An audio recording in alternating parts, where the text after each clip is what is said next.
अल्फाज की दुनिया के दोस्तों, मैं ममता तिवारी एक कवि, लेखक, समाज सेवी, व्याख्याता, यूट्यूबर, इंस्टा पे 13-14 किताबों के साथ एक डायरी, 2 आलेखों का संग्रह लिए एक माँ, एक हमसफ़र, दोस्त, मददगार, बाहें फैलाकर अपनी दुनिया में आपका स्वागत करते रोज़ पूछती हूँ, और क्या कह रही है ज़िंदगी। नमस्कार दोस्तों। बहुत समय से मैं हमेशा दूसरों की किताबें पढ़ रही थी और बातें बता रही थी। चूँकि ये साल का अंतिम महीना दिसंबर है, मेरे कुछ दोस्तों का आग्रह था कि मुझे अपनी किताब से इस महीने में कुछ पढ़ना चाहिए। तो मैंने इसके लिए चुनी रफूगरी। रफूगरी मेरी कॉफ़ी टेबल बुक है, जो मेरी 10-12 किताबों का एक संक्षिप्त में सार है। तो उसमें से मैं इस महीने आपको कुछ बातें सुनाऊंगी। हो सकता है कईयों के पास किताबें हों और कुछ ना पढ़ पाए हों, तो उन तमाम रफूगरों के नाम जो रिश्तों की उधेड़-बुन में लगे हुए हैं। बचपन में जब भी माँ के साथ थैला कंधे पर टांगे हुए मैं उंगली थाम कर रफूगरी की छोटी सी एक दुकान पर जाया करती थी, तो सारे भाई बहनों में किसी न किसी का कपड़ा फटता ही रहता था। आज की तरह नहीं कि ज़रा सा छेद देखते ही कपड़े को रिजेक्ट कर दिया। और वैसे भी आजकल ढूंढने पर रफूगर मिलते कहाँ हैं आजकल। मेरी नज़रों में उस वक्त रफूगिरी का पेशा जो है दुनिया के महान पेशों में से एक था। मैं कारीगरी इतनी खूबसूरती से की जाती थी कि कारीगर पूछता था कि बताइए बहन जी, छेद कहाँ था। मैं और माँ उसकी रफूगिरी की सफाई देखकर दंग रह जाते थे। मैं घर जाकर घंटों कोशिश करती रहती रफू करने की। शब्द खोलकर रफूगरी का अर्थ भी निकाल डाला। फटे या कटे कपड़े की बनावट करने वाला व्यक्ति। तो क्या मैं वह व्यक्ति बन सकती थी, मैंने खुद से सवाल पूछा, और यूं रफूगरी की शुरुआत हुई। हयात लखनवी का एक शेर है कि फिर तंज कीजिएगा किसी के लिबास पर, फिर तंज कीजिएगा किसी के लिबास पर, पहले हुजूर अपना गिरेबा रफू करे। तो पहले बात हो रही है ज़िंदगी की, जो मैंने सबसे शुरुआत में इस बात को की थी। तो ज़िंदगी की शुरुआत में मैंने ये लिखा था कि एक छोटी 4 लाइनें हैं कि सीलन बहुत थी घर में हमारे, सो घुन लग गया रिश्तों में। तुम आए बन के धूप, सो घुन भी छट गया। मौसम बन के आए हो आज, कल कहीं बदल तो नहीं जाओगे। क्योंकि चमकीली धूप सदा तो नहीं रह सकती, चमकीली धूप सदा तो नहीं रह सकती। काले बादल भी आते हैं छाने के लिए।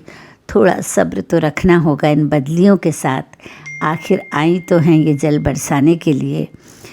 बहा देना सारी कड़वाहट इस बरसते नीर में, कोई पानी मत रोकना सड़ जाने के लिए। निर्मल हृदय लिए फिर कूद पड़ना जदोजहद में, ज़िंदगी ज़िंदगी खेले जाने के लिए। और गिराने होंगे पर्दे बहुत सी बातों पे, ज़िंदगी को ज़िंदगी बनाने के लिए।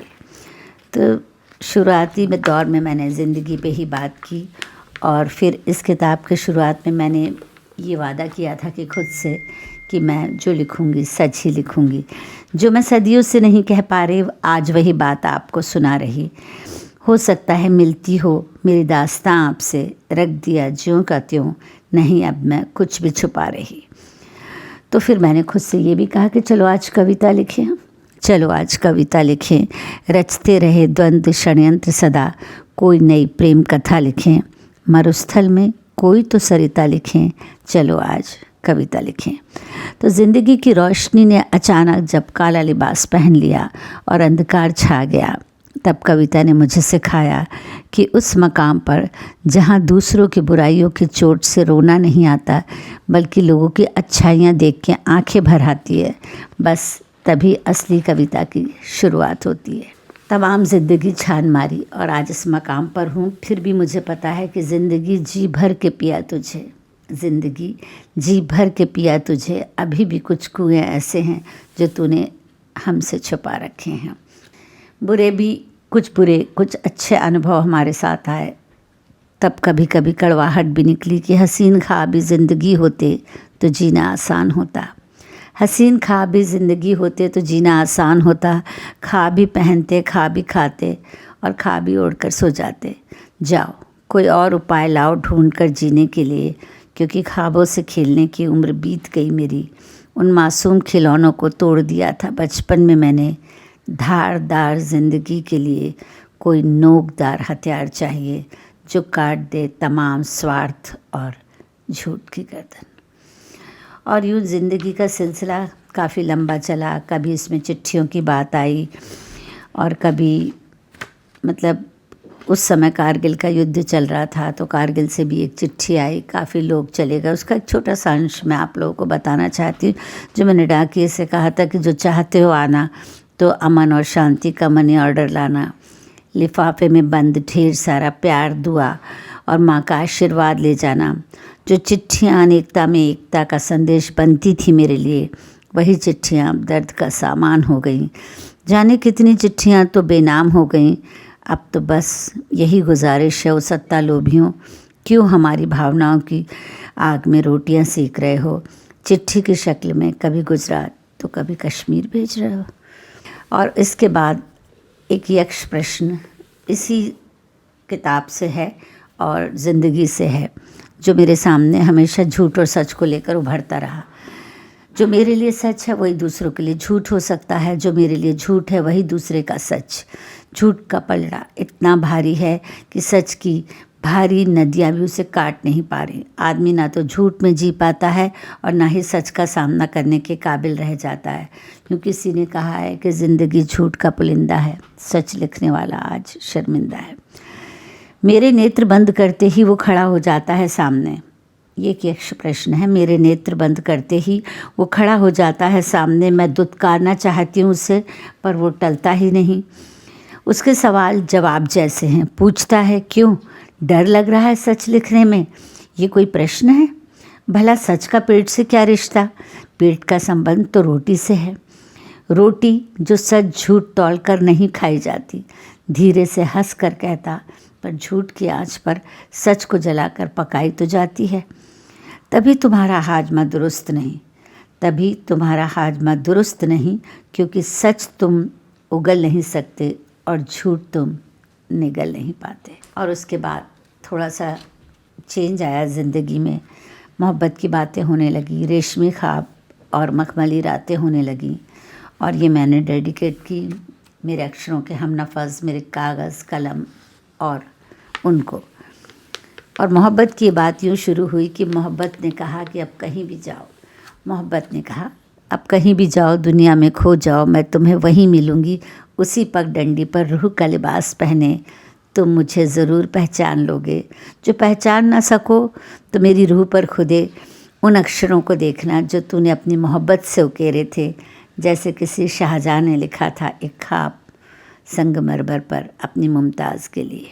इसी में एक 4 लाइनें हैं कि उनसे मुलाकात के बाद एक खुशबू सी आने लगी बदन से। तब मुझे लगा यही तो वो इत्र है जिसे नहीं खरीदा मैंने बाज़ार से। कुछ मेरे कुछ तुम्हारे गुनाहों को धो लें, चलो आज जी भर कर रो लें। सुबह सुबह कोई कंबल खींचता है चेहरे से मेरे, शबनम की कुछ बूंदें गिरती हैं जुल्फ़ों से तुम्हारी चेहरे पे मेरे। और बस मैं भीग जाता हूँ रोज़ सवेरे सवेरे। अब बता भी दो कब आओगी तुम, बस यही ख्वाब आता है रोज़ सवेरे सवेरे। तो हमारे बीच एक अक्षरों का पुल है और एक अजीब सा समर्पण है। जिस तरह से नदिया का समर्पण समंदर के लिए है, तो काश वक्त वहीं थम जाता, काश वक्त वहीं थम जाता जहाँ मेरी सांसें तेरी सांसों से गुफ्तगू कर रही थी, जहाँ मेरे अश्क तेरी आँखों से बह रहे थे, जहाँ मेरा दर्द तेरे सीने को छू रहा था, जहाँ पोर पोर में शूलें चुभ रही थी। उस पल तू समंदर, मैं नदिया हो रही थी। जो वादा करके भूले थे कल पहला कसूर था, आज जो की वादा खिलाफ़ी दूसरी खता थी। रहा कल भी ये आलम तो माफ़ कर देंगे, पर चौथी बार तौबा, ये तो सीधे सीधे गुस्ताखी होगी। देखिए छोटी नज़्म आप लोग वैसे भी सुबह सलामत और शब्बा खैर में सुन चुके हैं, पर फिर भी वो कहीं ना कहीं से निकल के तो आ ही जाती हैं। उसकी जितनी भी बेवफाइयाँ मेरे सामने आईं, उन सब के इल्ज़ाम मेरे सर पर मढ़ दिए गए और धीरे धीरे मैंने इन इल्ज़ामों को सिर आँखों पर रख कर इबादत बना लिया। रात दिन वो बेवफाइयाँ मेरी ज़िंदगी में सांसों की तरह शामिल रहीं। मैंने उन्हें इतना गुना कि मैं गुनहगार हो गई और उसकी सारी बेवफाइयाँ नज़्म में तब्दील हो गईं। शुक्रिया दोस्त, जो तू इन नज़्मों का ज़िम्मेदार बना। तेरा एक कर्ज़ रहेगा मुझ पर, तेरा एक कर्ज़ रहेगा मुझ पर। डूब रही थी कश्ती मेरी समंदर में, तू पतवार बन के आया। अंधेरे भरे तूफ़ान में उम्मीद की रोशनी लाया। कहीं तू दीप स्तंभ तो नहीं। कहते हैं अश्कों को पीने से मोहब्बत मुकम्मल होती है, कहते हैं अश्कों को पीने से मोहब्बत मुकम्मल होती है। क्या वाकई ये खारा पानी इतना पाक है? बस एक ही जगह जहाँ मेरी हुकूमत चलती थी, मेरा दिल। बस एक ही जगह जहाँ मेरी हुकूमत चलती थी, मेरा दिल। कमबख्त वो भी तूने छीन लिया। मेरा सब कुछ छीन कर मासूम बन पूछते हो भला मैंने क्या किया। शुक्रिया दोस्तों। अभी मैंने आपको रफ़ू गरी अपनी कॉफ़ी टेबल बुक एक बार आप देख भी लें। इसमें से आपको कुछ नज़्म सुनाई और अपने दिल की बातें भी कहीं। अब हम दूसरा पार्ट आपको अगले हफ्ते सुनाएंगे। तब तक के लिए खुदा हाफ़िज़, शुक्रिया, नमस्कार।